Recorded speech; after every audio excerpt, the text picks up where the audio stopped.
Napoleon Bonaparte.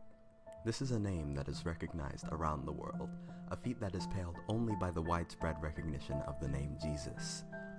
Although Bonaparte was deathly afraid of horses, that did not stop him from being painted onto one.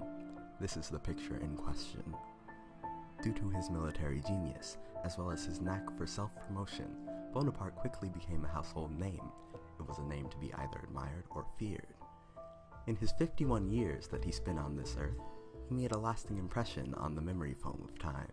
On the 15th of August, 1769, Napoleon Bonaparte was born in Tedashii, Corsica, an island off the coast of France. 10 years later, he began to go by the name that we know now, Napoleon Bonaparte. He enrolled in the military college of Riot in France on the 22nd of October 1784 and graduated on the 28th of October 1785 as a second lieutenant of the artillery. 4 years later, the French Revolution started, which lasted for a decade. While in Paris with his regiment, he saw the storming of the Tuileries Palace and the dethroning of Louis XVI, which occurred in the middle months of 1792. Meanwhile, in Saint-Domingue, or present-day Haiti, slaves were revolting against the French plantation owners. The uprising, led by Toussaint Louverture, began on the 21st of August, 1791. In a year, the revolutionaries controlled over a third of the island. Despite the French reinforcements, the control of the rebels grew, defeating the French forces in 1792.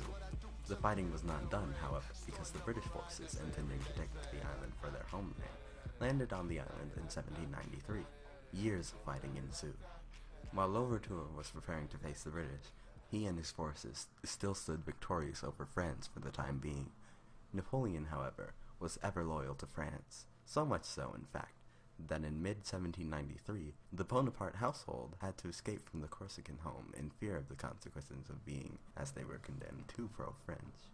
This did not cause Napoleon too much distress, though, for he had scarcely settled down in France when he was promoted to General Army of the West due to his extraordinary military prowess.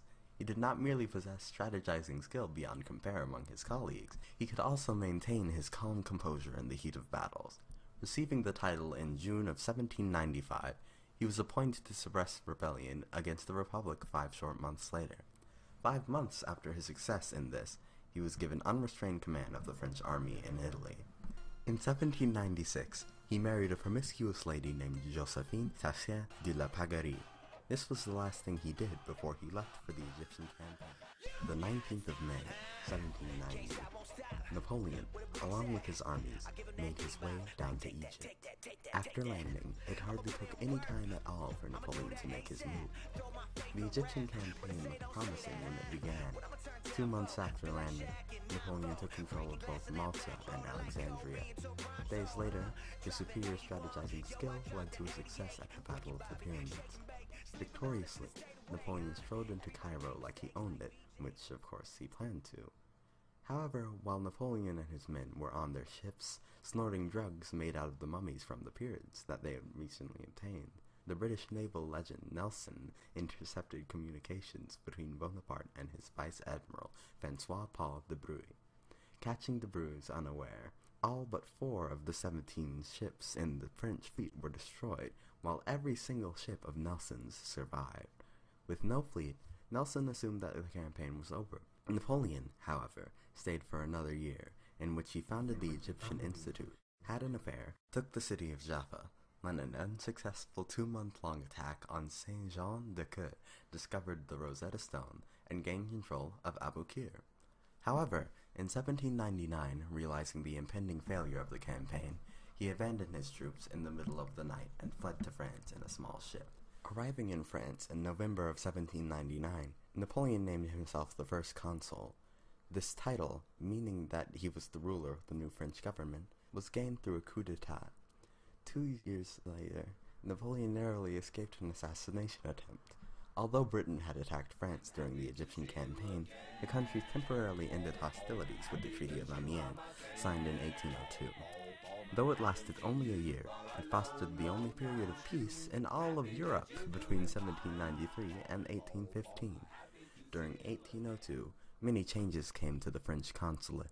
Napoleon completely reformed the French educational system, and a new constitution was adopted that declares Napoleon's reign lifelong. During this time, the Louisiana Territory was sold to a relatively new country called the United States of America. In addition, Napoleon finally took action against the rebellion led by Louverture. Over the last decade, Louverture's forces has forced the British to eventually retreat in 1798. The rebellion also took lands outside of Saint Dominique.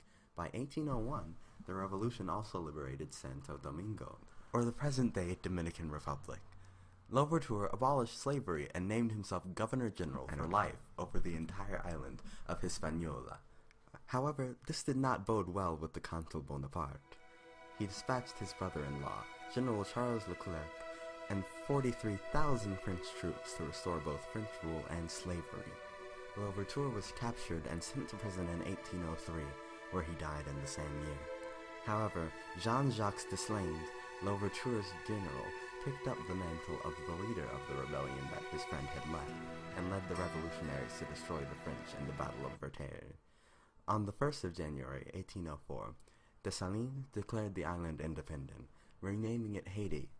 Surprisingly enough, France recognized its independence, thus making Haiti the first recorded black republic, and the second nation in the New World to gain independence from a European power after the U.S.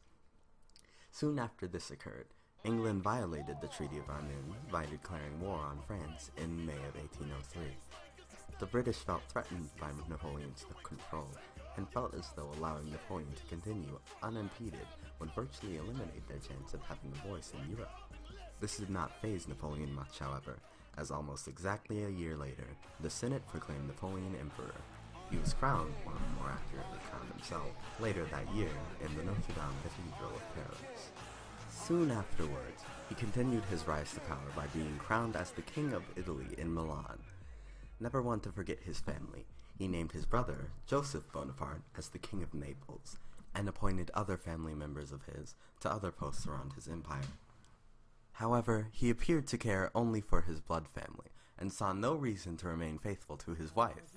He had another affair with Eleanor Deneuve de la Plaine. He had a child in this relationship, finally proving that he was not infertile. Outside of his family, he continued to expand his dominion by creating the Grand Duchy of Warsaw, also known as Poland, and included it as a satellite state. However, all was not well, for Spanish citizens were revolting against Napoleon. When brother-in-law of Napoleon and the French marshal in control of Madrid, Joachim Murat, tried to send the daughter of Charles IV to the French city of Bayonne, what would later be called the Dos de Mayo uprising, ensued.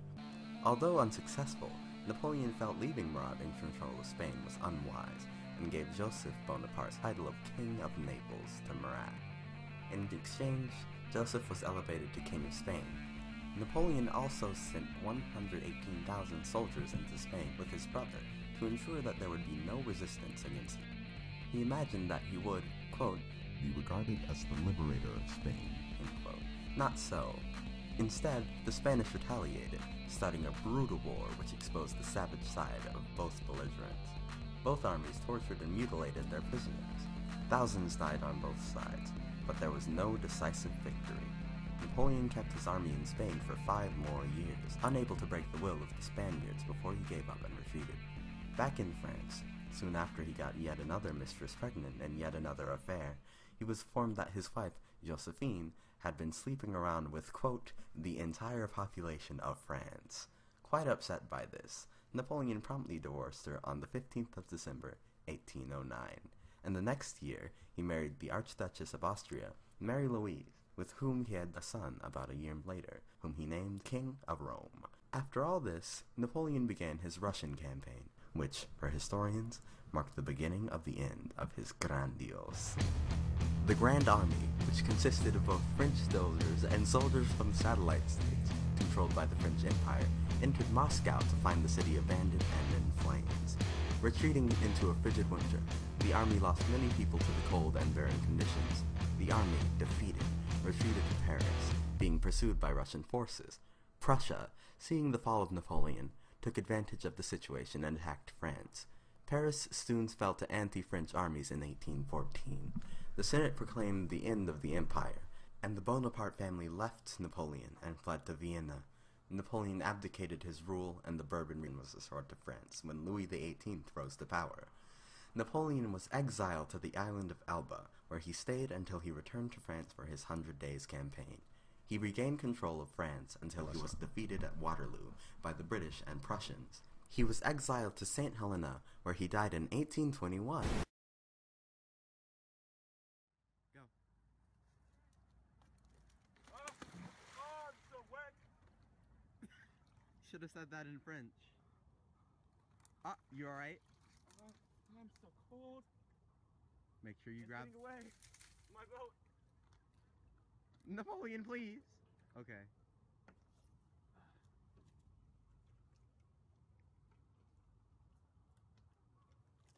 Cullen would love it down here. This is his natural environment. I know. Get on out of here, get on now. Get on out of here, get on now.